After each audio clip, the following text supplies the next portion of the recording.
अस्सलाम वालेकुम। मैं दिल का मरीज़ हाँ। मैं रंग का काम करना। मैं दिल का मरीज़ हाँ। डॉक्टर ने मैंने काम तो भी मना कर दिया। 2 कदम भी मेरे को चले जाना। बाईपास दसिया। 2 मेरियां धीआं ने। बच्चा मेरा छोटा है। यह मेरियां डॉक्टरी रिपोर्टां ने सारियां। मेरी खराब है। काम नहीं मैं कर सकता। दवाई लैन से दुआ करना या अल्लाह पाक मैनूं किस तरह दवाई मिलेगी। जिहड़ी दवाई हस्पताल च मिलदी वो मैनूं नहीं बाहर नहीं मिलती पई। बाहर दवाइयां उन्होंने बहुत हैवी लिख दित्तियां। मेरे को तो रोटी नहीं कमाई जाती। रंग का मैं काम करना तो मैं दवाई किस तरह लै सकदा। अल्लाह वास्ते मेरी मदद की जाए। मजबूर बंदे की मदद की जाए।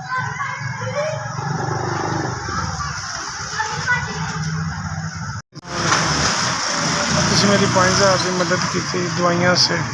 अल्लाह पाक तुहानूं कायम दायम रखे और इस तरह लोगों की माड़े मजबूर बंदे की मदद कर। अल्लाह पाक तुहानूं जिंदगियां तंदुरुस्तियां देवे। किसी चीज़ की कमी ना देवे। मैनूं दवाइयां से तुसीं 5000 की मेरी मदद की। पाक तुहानूं तरक्कियां कामयाबियां देवे। तुहानूं इन्ना देवे कि हकदारां नूं तुसीं इस तरह ही वंडदे रहो और बहुत बहुत तरक्कियां देवे। अल्लाह पाक तुहाडी सलामत रखे। तुहाडे सिस्टम की खैर होवे। इस तरह मदद मजबूर बंदियां की करते रहो। बहुत शुक्रिया। मेरिया दवाइयां आ जाएंगियां। तुसीं 5000 की मेरी मदद की।